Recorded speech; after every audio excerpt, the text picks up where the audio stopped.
स्वागत है आप सभी का। कैसे हैं आप सभी लोग? उम्मीद करता हूँ आप सभी लोग अच्छे होंगे और अपने एग्जाम की तैयारी बेहतर तरीके से कर पा रहे होंगे। तो इस वीडियो में आज देखने वाला हूँ एनटीपीसी। ठीक है, 6 जून को जो पेपर हुआ था, ठीक है, 6 जून को जो पेपर हुआ है सेकेंड शिफ्ट में A to Z 100% क्वेश्चन देखने वाला हूँ जो एग्जाम में पूछे गए थे। तो सभी लोग अपना आंसर मिला लीजिए। अगर जिनका एग्जाम अभी नहीं हुआ है तो उनके लिए ये रामबाण जो है ये वीडियो होने वाली है, क्योंकि जो क्वेश्चन है वो रिपीट हो रहे हैं और उसी टॉपिक से रिपीट हो रहे हैं। इसलिए आपको इस वीडियो को 100% देखना होगा, तभी आपको जो है एग्जाम में, ठीक है, क्वेश्चन में हेल्प मिल पाएगी। और यही क्वेश्चन जो है, काफ़ी क्वेश्चन जो है रिपीट होते हैं शिफ्टों में। तो शुरू से लेकर अंत तक आप जरूर बने रहिएगा। चैनल पर नहीं हुए चैनल को सब्सक्राइब कर लीजिए, वीडियो को लाइक कर दीजिए और अपने दोस्तों के साथ शेयर कर दीजिए। ठीक है, सभी जो क्वेश्चन है वो बताए गए क्वेश्चन है। ठीक है, और अगर आपका एग्जाम अभी हुआ है, ठीक है, तो आप क्या कर सकते हैं, थोड़ी जो वीडियो है वो लेट आती है, लेकिन ओरिजिनल क्वेश्चन दोस्त मैं आपके लिए लेकर आता हूँ। क्योंकि जो पूछे गए क्वेश्चन है वही दोस्त आपको इस वीडियो में मिलेगी। कोई भी फर्जी क्वेश्चन आपको इस वीडियो में नहीं मिलेंगे। ठीक है, इस चैनल पर नहीं मिलेगा, इसलिए जो है आपको चैनल को सब्सक्राइब कर लेना है। ठीक है, चलिए वीडियो स्टार्ट करते हैं। अगर आपका एग्जाम हो चुका है तो टेलीग्राम चैनल पर, ठीक है, आपको लिंक दे दिया जाएगा। ठीक है, किसका? टेलीग्राम चैनल का लिंक दे दिया जाएगा। ठीक, वहाँ आप जाकर वो जो भी क्वेश्चन आपका जो है एग्जाम में पूछा गया है उसको आप भेज सकते हैं। चलिए वीडियो स्टार्ट करते हैं और आगे बढ़ते हैं। पहला ये क्वेश्चन पूछा गया था, ठीक है, वर्तमान में इसरो के अध्यक्ष कौन है? ये पूछा गया था वर्तमान में जो है वो इसरो के अध्यक्ष कौन है, ये पूछा गया था। ठीक है, तो ये है वी नारायणन, जो ठीक है, को इसरो का 11वां अध्यक्ष और अंतरिक्ष विभाग, ठीक है, DOS का सचिव नियुक्त किया गया। ठीक, किसको? वी नारायणन। ठीक है, ये ऑप्शन में दिया गया था और सारे के सारे ऑप्शन गलत हो जाएंगे। जो ये ऑप्शन में दिया रहा ये इसका सही जवाब हो जाएगा। ठीक, चलिए A to Z क्वेश्चन नहीं मिल पाते सभी ऑप्शन, तो इसलिए मैं आपको ऑप्शन सहित जो है वो नहीं लेकर आ रहा हूँ। क्योंकि जो है वो A to Z क्वेश्चन नहीं मिल पाते कौन से ऑप्शन में कौन, ठीक है, रखा गया था। तो ये इसका सही जवाब हो जाएगा। चलिए नेक्स्ट क्वेश्चन देखते हैं।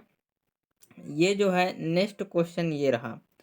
इसमें बोला गया था भारत के वर्तमान नियंत्रक और महालेखा अध्यक्ष कौन है?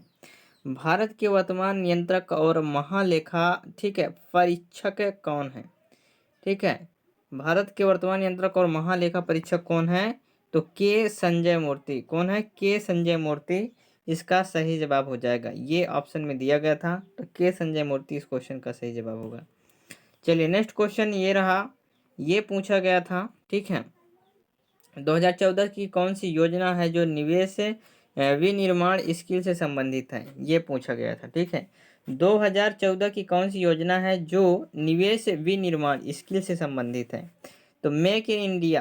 कौन है? मेक इन इंडिया पहल जो 25 सितंबर 2014 को शुरू की गई थी, जिसका उद्देश्य निवेश को सुविधाजनक बनाना, नवाचार को बढ़ावा देना, सर्वश्रेष्ठ विनिर्माण बुनियादी ढांचे का निर्माण करना, व्यापार करना आसान बनाना और कौशल विकास को बढ़ावा देना, ये इसका उद्देश्य था। ठीक है, ये पूछा गया था।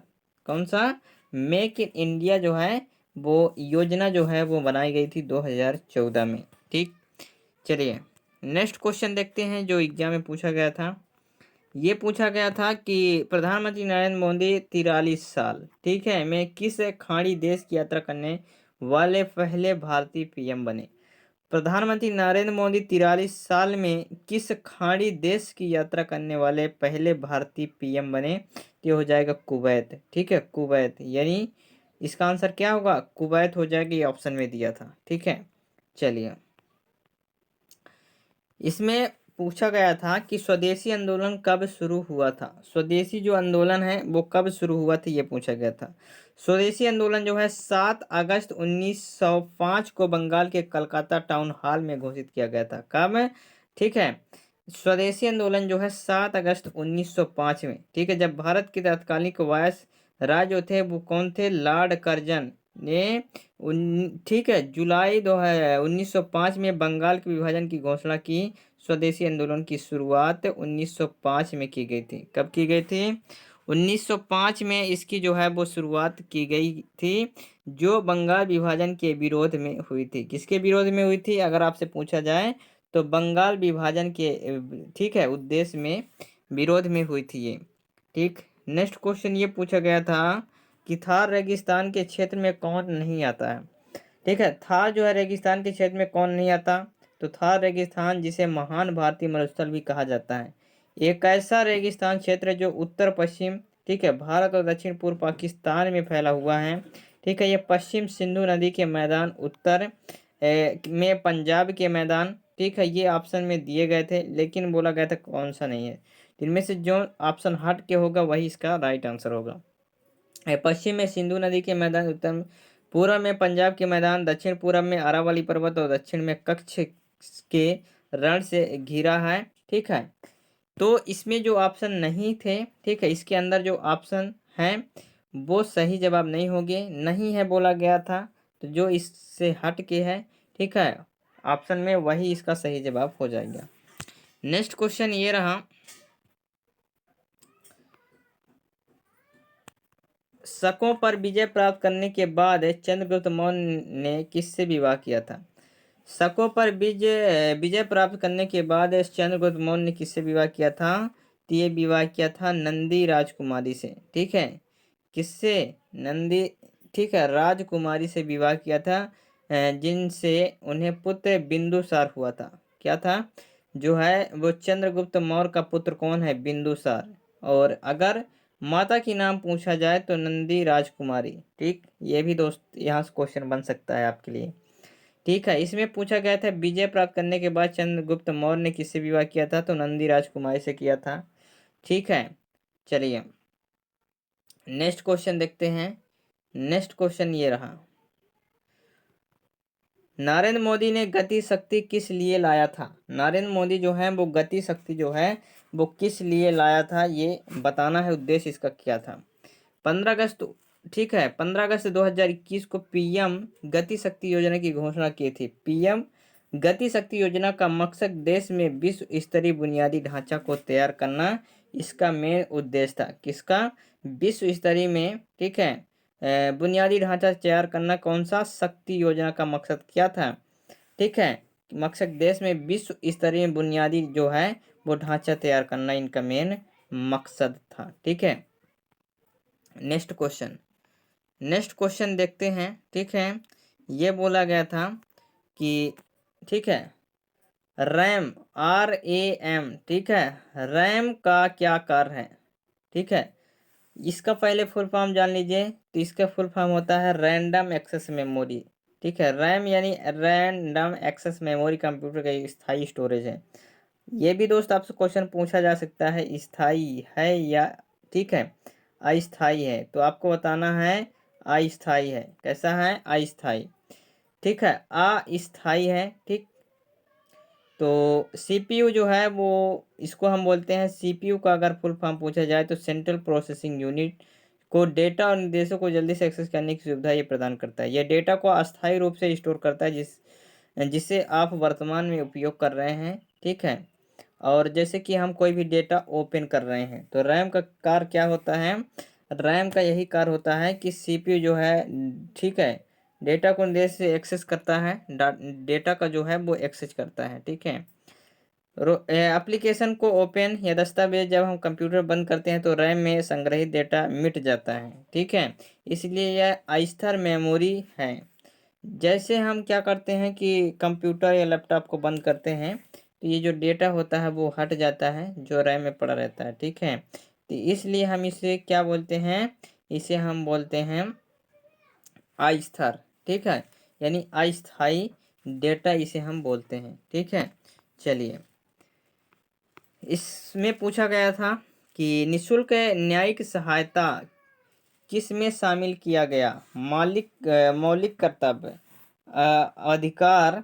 ठीक है, जो है DPSP निशुल्क न्यायिक सहायता किस में शामिल किया, ये शामिल किया राजनीति के निर्देश सिद्धांत। ठीक है, DPSP में शामिल है। किसमें, DPSP में। किसमें शामिल है, DPSP में।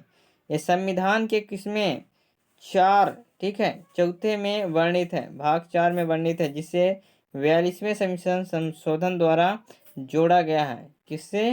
42वें संविधान संशोधन के द्वारा इसे जोड़ा गया है, ये भी ध्यान रखना है। चलिए, नेक्स्ट क्वेश्चन ये पूछा गया था कि अंतर्राष्ट्रीय ओलंपिक समिति आईओसी के, ठीक है, 10वें अध्यक्ष के रूप में किसे चुना गया? 10वें अध्यक्ष के रूप में किसे चुना गया, ये पूछा गया था। ठीक है, तो 10वें अध्यक्ष के रूप में चुना गया था जिम्बाब्वे की क्रिस्टी, ठीक है, कोवेंट्री। जिम्बाब्वे की क्रिस्टी कोवेंट्री को चुना गया था। वह इस पद के लिए चुनी जाने वाली पहली महिला और अफ्रीकी है। वह 23 जून, ठीक है, 2025 को जर्मन थॉमस बाक की जगह लेंगे। ठीक है, ये भी दोस्त आपको याद रखना है। चलिए, इसका जो है वो पूछा गया था कि 10वें अध्यक्ष के रूप में कौन चुना गया? तो ये जो है 10वें अध्यक्ष के रूप में चुना गया लाजेन, स्विट्जरलैंड। ठीक है, लाजेन कहाँ के हैं? स्विट्जरलैंड के हैं। ठीक है, यानी इसका राइट आंसर हो जाएगा। इसमें आप देखिएगा कौन सा भारतीय 2025 में अंतर्राष्ट्रीय ओलंपिक समिति का अध्यक्ष है? तो ये है नीता अंबानी। अंतर्राष्ट्रीय ओलंपिक समिति का मुख्यालय कहाँ स्थित है? ठीक है, तो ये स्थित है नाजेन, स्विट्जरलैंड। ठीक, चलिए,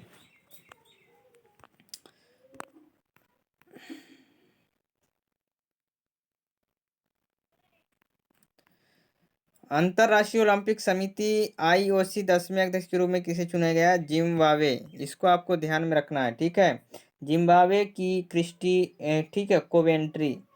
ठीक है, ये आपको याद रखना है। पद के लिए चुने जाने वाली पहली महिला अफ्रीकी हैं, ये भी दोस्त आपको याद रखना है। चलिए, और जगह किसकी लेंगी? तो ये लेंगी जगह जो है जर्मन थॉमस बाक की जगह लेंगी। किसकी? जर्मन थॉमस बाक की। ठीक है, पहले से ये कार्यरत हैं, इनकी जगह पर आ जाएंगी कौन? जिम्बाब्वे की क्रिस्टी, ठीक है, कोवेंट्री। चलिए, इसमें बोला गया है किस उपन्यास को 2024 बुकर पुरस्कार के लिए चुना गया है? किस उपन्यास को 2024 बुकर पुरस्कार के लिए चुना गया है? तो ऑर्बिटल ब्रिटेन के समानता हार्वे द्वारा लिखित जो है, कितने भारतीय ने अभी तक बुकर पुरस्कार जीता है? तो टोटल की बात करते हैं तो 3। कितने? 3। ठीक है, ऑर्बिटल ब्रिटेन के समानता हार्वे द्वारा ये लिखित है बुकर। ठीक है, अरुंधति राय, ठीक है, 1997 में द ऑफ स्मार्ट लिंक्स के लिए। किरण देसाई जो है 2006 में the in hasting of laws के लिए, ठीक है, ये पुरस्कार पाई थी। चलिए, नेक्स्ट देखते हैं। तो ठीक है, 2006 में the in hasting of laws के लिए अरविंद जो है अड़िया जो है 2008 में द व्हाइट टाइगर के लिए पुरस्कार। ठीक है, बाकर पुरस्कार किस क्षेत्र से संबंधित है? तो ये साहित्य के क्षेत्र से संबंधित है। ठीक है, 2024 का अंतर्राष्ट्रीय बुकर पुरस्कार किसको मिला? जेनी एफ्रेनबेक द्वारा लिखित, ठीक है, माइकल हॉफमैन द्वारा, ठीक है, अनुवादित पुस्तक कैरोस को दिया गया है। कैरोस एक जर्मन उपन्यास है। कौन सा है? जर्मन उपन्यास है ये कैरोस। ये आपको याद रखना है, ये पूछा गया था। ठीक है, ये पूछा गया था वक्फ बिल में क्या परिवर्तन किया गया है? ठीक है, वक्फ बिल में क्या परिवर्तन किया गया? वक्फ में यह संशोधन विधेयक 2025 भारतीय लोकसभा में 8 अगस्त 2024 को पेश किया गया। कब पेश किया? 8 अगस्त 2024 को। विधेयक में 1923 के, ठीक है, मुस्लिम वक्फ अधिनियम को रद्द करने और 1995 के वक्फ अधिनियम में संशोधन करने का ये प्रस्ताव रखा गया था। ठीक, ये पूछा गया क्वेश्चन है। ठीक है, चलिए,